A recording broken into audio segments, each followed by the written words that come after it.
Now, adventures continue, adventures continue, adventures continue. We now have a topic that we want to dig into with someone that knows more about it than just about anybody, and we're happy to bring on Grady Vanderhoofven, the CEO and founder of Three Roots Capital. Grady, come on here. We're going to have, there we go. It's okay. Sir? Yes, sir. Capital. How do we make it? How do we use it? Where does it go? And who does it go to? Well, let's talk about it. Brandon Bruce, serial entrepreneur and co-founder of Market Square Ventures. There we go. What's up, buddy? There we go. Bill Malkes. It's okay, you can clap. There we go with NellOne Therapeutics. Sir, always. And Don DeRosa, a Startup Day alum with Eonix. Here we go.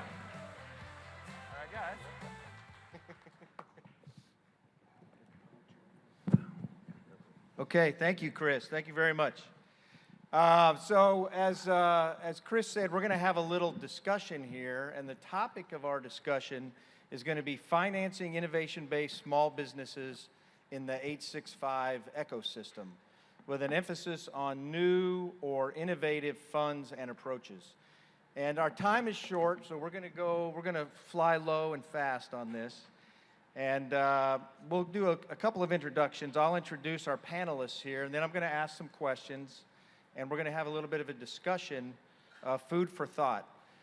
For those that might not know me, my name's Grady Vanderhoofven, as Chris said. I'm the founder and CEO of Three Roots Capital. Three Roots Capital is a $175 million financial institution certified by the U.S. Treasury Department as a community development financial institution.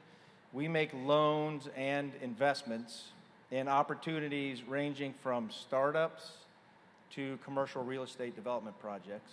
And prior to Three Roots, I was involved in creating 3 venture capital funds which have invested in this region.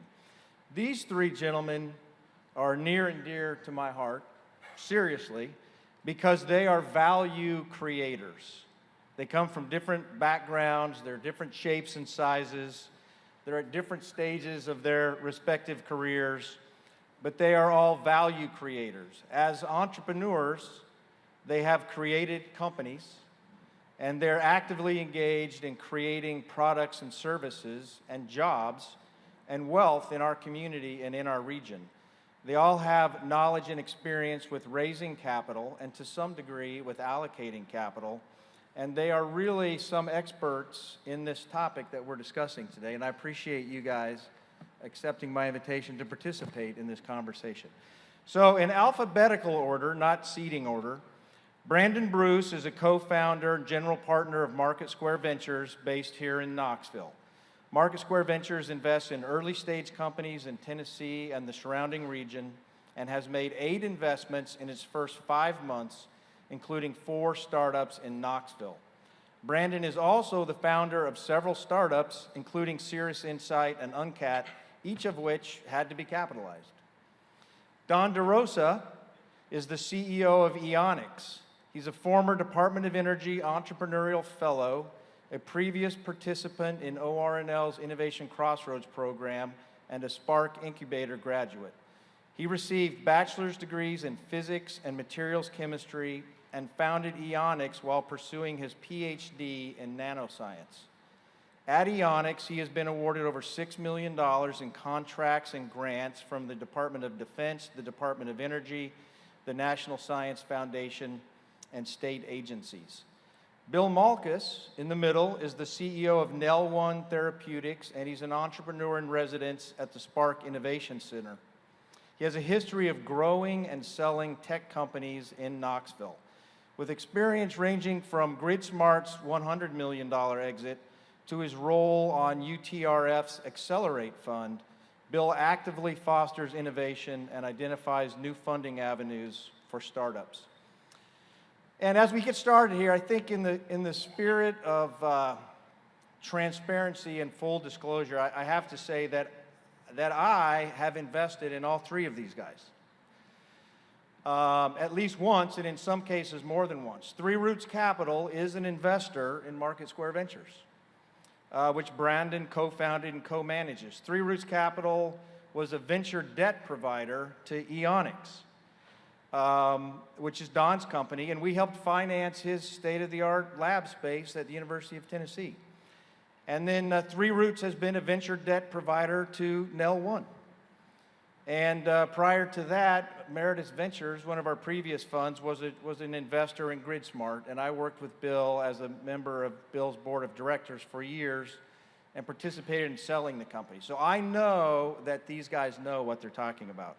And I'm going to start, guys, by asking you a series of questions. And maybe we'll start at this. I'll ask the first question. We'll start at this end and go down the line. The question is, when preparing to raise capital, what is the most important point or issue for a company to think about or focus on? I mean, I think thinking about the 8 deals we've done so far at Market Square Ventures, a big focus of ours is the founder. So certainly we're interested in the business, in the market, in the intellectual property, in the competitive landscape, et cetera, right? All the slides that we've seen today. But first and foremost, we're focused on the jockey, if you will. Who's gonna take this company forward? Who are we going to partner with in relationship for the next several years and work very closely with? And so we're really trying to solve for the partner's commitment to the company, their ability to ride the roller coaster that is the startup journey, and their staying power in it. So I'd say that's the most important thing that I'm looking for and that my fellow general partners are looking for. Thank you, Brandon. Bill? Yeah, I'm going to say to that one, it's about doing the hard things first. It's about having your data room right. It's about doing the million little things you have to do and making sure you're building that confidence and making sure that you are prepared to answer the questions. You have thought out things, and you're not just doing the fun things. And I think that goes a lot to what you said, right? Because it reveals character. Don? So I think for private capital, which we haven't raised to date, so take this with a grain of salt. We've done fully non-dilutive or venture debt deals. I'm really concerned with allocation of capital and runway. So where we're going to spend that money and what 3 levels of runway we'll have. So how we can possibly pare back some of those plans to extend runway if things don't go according to plan. So where we're going to use the funds and make sure that it's actually really worth giving up equity in the company and going with a private fundraising round. Bill, you mentioned having your data room set up. Could you elaborate on that point a little bit? I know Brandon's been looking at lots of data rooms recently, and can you elaborate on that a little bit? Yeah, absolutely. I mean, I think as you walk through, right, you understand what's the drivers of your business, what drives expenses, what drives the revenues, what's your product development roadmap, and how do they align? And most importantly, and I think we've seen that here and during some of the rough times, in particular when you came in GridSmart, was the ability to be capital efficient, right? If you understand your business and you understand where the levers are, you understand how to be efficient, and you can portray that in your data room, which I think gives you a lot of credibility when you talk to guys like Brandon. And of course, you. Thank you. So there are a lot of sources of capital. Grants. I mean, there are people sitting on stage who've raised grants. Friends and family. Bootstrapping, somehow generating your own revenue, taking equity out of your house, taking it out of your bank account. Venture capital, private equity, angel investors, strategic investors, prepaid contracts. What sources of capital have you utilized previously? And in this region, what are typical sources of capital for the companies that have been raising money around here? Let's start with Don. So I'll start with this region. First off, Three Roots was absolutely instrumental for us. Not having a financing partner would have really killed our ability to move as quickly as we did in setting up a lab. So really appreciate that. And if you're looking for financing, I think you can just attack Grady later at the networking hour. And then Launch Tennessee has been really instrumental. So I don't know if Lindsay or... Yep, she's back there. Yeah, so another person to go after in the networking hour. Launch Tennessee has some really compelling SIBR matching programs, which have been critical for us as well. They were instrumental in providing us with additional resources that were a little bit more flexible to execute on our DoD grants. And I think those two things are at least unique to this state. We've definitely had experiences with New York and California and some of their grant matching programs. And the numbers are a lot bigger, but the money is much more difficult to access and spend. So, I think it's just a much better run program here in this state. But I'm super biased, so. Thank you. Bill. So I was thinking about that. I think I've done absolutely every one of those you said. And I'll say, my preference still is to start off with the venture round. I'm a guy, I want to get going, I want to run. You're going to maximize capital probably a little bit better if you start off with the angel funds and you work your way up. But if you got the right venture partner and you're lock and loaded and you can go, that's been my favorite as we went through. That's been the go through, and it's be repeated every time I can repeat it. Brandon. Yeah, in my companies at least, right, these are garage software startups, so mostly friends and family, some debt, venture, and then exited to private equity. I have a lot of admiration for a lot of the companies that are based here. They're highly intellectual property based, and so a lot of grants. So Don already called out Launch Tennessee, which has an SBIR match, which has been a huge benefit to so many companies that are based here. We saw several pitches today, including Andrew at Sapphire, right? It's been a beneficiary from a lot of big government grants as well as contracts. And so for a lot of the companies coming out of Oak Ridge National Laboratory, University of Tennessee, other IP-backed startups, those sources of principally non-dilutive capital are a great way to get the runway, because typically those hard tech, deep tech companies take quite a while to mature. For the early stage garage startups like mine and others that are just running, like Bill's saying, yeah, there's a couple different ways to do it. And in my experience, at least, the grass is always greener. We were a bootstrap startup, and so we always admired our competitors that had raised big venture rounds. And then when we talked with them, they said, oh, this must be so great to be bootstrapped because you don't have all these other folks that just joined your board and the pressure and the overhang of the venture capital and the expectation to raise another round in 12 to 18 months and so forth. So there's benefits and drawbacks both ways. I think that's an excellent. Go ahead, Bill. If I can just add to that, so, you'll hear me in private complain about venture capitalists. But the reality is, right, and you and I have had this discussion, it forces you to do what you're supposed to do. It forces you to think ahead. It forces you to be capital efficient. It's a degree of check and balance that I find essential, right? It's just easier when you're having those discussions and you're not sitting in a room by yourself believing your own stories. You have to actually back it up. Yeah, I think that different types of capital have different pluses and minuses associated with them. And so as someone is thinking about how to capitalize their business, they need to have an awareness of what are the trade-offs, right? So I would ask you guys, briefly describe your most successful fundraising experience. Why was it successful? And then what were the pluses and minuses of that source of capital that you had to balance? For me, our most successful fundraise came on the heels of our most unsuccessful fundraise, which is to say, Ryan and I had started Cirrus Insight. We got a lot of traction in the market. We got approached by a software company that wanted exposure to the market that we were in, offered us a round of funding, said just send over your business plan. We didn't have one yet, so that caused us, to Bill's point, to write one and get serious about what our future plans looked like instead of just kind of hustling out deals. So we wrote that, sent it, had a great conversation. You can see where this story is going, right? General agreement on the phone call. The next day, Dell Computer bought that company, fired the entire mergers and acquisitions team. Our deal went away. Lots of other deals went away. But the benefit was we hadn't overspent going into the deal. We had a business plan. We had a data room. And so we were able to parlay that and get our first angel round. So an angel came and said, I'll match the same terms that you already prepared. And so we felt very prepared to do that round. But I've heard that story repeated, including from many founders here that are in the room, where deals do fall through. And so, but going through the process and being ready, it will feel like a time burn at that moment, but frequently it then leads to the next thing that is successful. Bill? Yeah, I think I'm going to step back to my pre-Knoxville days. I did a consolidation strategy in the 90s in Ann Arbor, and it was just a hell of a lot of fun, right? We bought companies at 2 to 5 times EBIT. As a consolidator, we were automatically worth 7 to 9 times, so we got arbitrage to start with.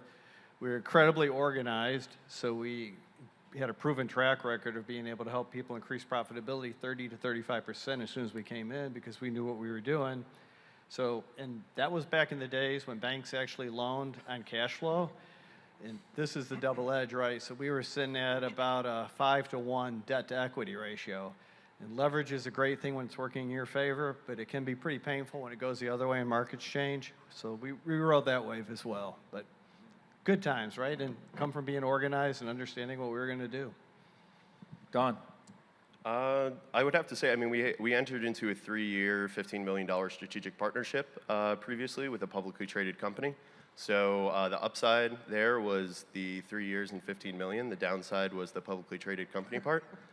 It's just really onerous. So, you know, working with them can be a little bit of a mismatch from how quickly we want to move as a company and, you know, a typical corporate structure. So I would say the lessons learned from us is, you know, pick your partners or do a lot of due diligence even when the deal is very compelling for you. Because once they come on your cap table, it can be really problematic. So the money and the check could look great, but it could be it could end your business if you do business with the wrong individual or company. Which I'd like to clarify, this is not the case. They're great. We're still partners with them, but it could have not been great. So yeah. So part of our theme is innovative new sources of capital and innovative structures, perhaps. You know, on the West Coast and in the Mid-Atlantic and in the Northeast, where there's a lot of capital, there's a high velocity of capital. There are very traditional ways that companies raise capital. And I think maybe companies need to be a little scrappier here sometimes to raise capital, because we do have sources of venture capital. We don't have as much as some other areas. So companies need to think creatively about how are they going to finance their business. They need to find investors that can think creatively about how to finance the business. And we need more sources of capital in this area. But a couple other questions. You know, what do you see as the key to getting funded in non-traditional focus areas or non-traditional regions? What are keys to getting funded? Don? I think for us, I mean, obviously super non-traditional. We're a hard tech company that designs materials for batteries, so it's difficult at the onset to get funding from even conventional venture capital if you're located in one of the regions that you mentioned, New York, San Francisco. Even those companies struggle in those areas as well. So for us, obviously, we targeted quite a bit in Department of Energy and Department of Defense funds. That was a way in which we could bootstrap our operations. So managing the cash from those projects really diligently and making sure that we can take any excess profit that we had on contracts and reinvest them in something that would also give us a little bit of liquidity if we were wrong, so we could get out of it if it was a capital investment, but really give us a significant advantage in then going out and pursuing additional contracts. But for us, it was a much longer journey as a result. So when you go with those non-traditional sources of capital like grants, I mean, you're looking at, the Air Force is awesome. You're looking at like 3 to 6 months with them, but everybody else could be like a year to 2 years. So it's definitely not like your favorite approach, Bill. Yeah, it takes a really long time, but it can be worth it. So I think in a non-traditional place, it's about the vision that you can portray and the culture and getting people fired up, and it's that old rah-rah, and you heard us at Grid Smart, right? I believe, right? Yeah. That was it. Today, NellOne Therapeutics, I have 2 investors who have come in through their retirement plan because they believe in the mission and they want to change the world. So it's getting people fired up. It's a just different inspiration. So I mentioned the roll-up. That was financial mechanics. This is about inspiring people that you're going to change the world. Yeah, I mean, it's always hard to argue with a sense of inspiration, right? I mean, we're all in the enthusiasm business. I always say startups run on enthusiasm. Oftentimes people say, well, a startup will fail if it runs out of cash. That's not always true. I mean, you see plenty of founders that are working without capital. But they do fail when they run out of enthusiasm. Those two frequently co-occur. When cash runs out, a lot of people lose their enthusiasm, and so then the business will fold.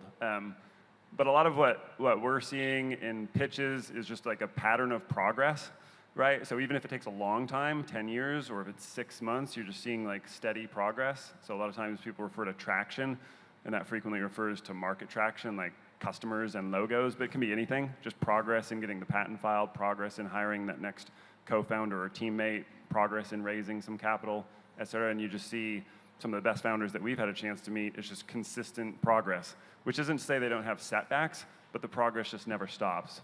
And so you get to the point where you know statistically there's going to be a rate of failure among startups. But I always talk to founders about, can you believe a sense, or can you create a sense of inevitability, right? And I think that's what you're talking about in terms of just inspiration. Do you believe? And if you believe, then it starts, you believe it's inevitable. And actually, can I throw that question back at you? You made a comment. The enthusiasm goes when the money goes. Does that tell you that the founder was in there for the wrong reasons to start with? Maybe, right? I mean, they have to have a why, and the why needs to be bigger than I want to make a bunch of money, right? Okay, so you got 15 seconds each. I'm going to start, Brand, I'm going to ask you a specific question, then you guys just answer. Anything you'd like to give the audience, 15 seconds parting. But Brandon, what do the 8 companies that Market Square Ventures has invested in so far share in common? I mean, the commonality, going back to the first answer, is just founders that we have a high level of conviction in, and that's a word that I've heard a lot when I talk to other investors, right? They'll sort of rate their conviction level. And so we have a high level of conviction in those founders that they're going to follow through on their big vision. Don't get involved if you're afraid to look stupid. Cornerbacks get burned. You're in a great region for collaboration with the University of Tennessee Oak Ridge National Lab, a lot of scientific talent. So if you're in hard tech, don't be afraid to go after that non-traditional capital in the form of grants. Find some partners in the room, find collaborators, and put a team together. Thank you. All right, thank you very much. Hey, hand to Don DeRosa of Eonix, Bill Malkes with NellOne Therapeutics, Brandon Bruce with Market Square Ventures, and of course, Grady Vanderhoofven with 3 Roots Capital. Thank you for moderating.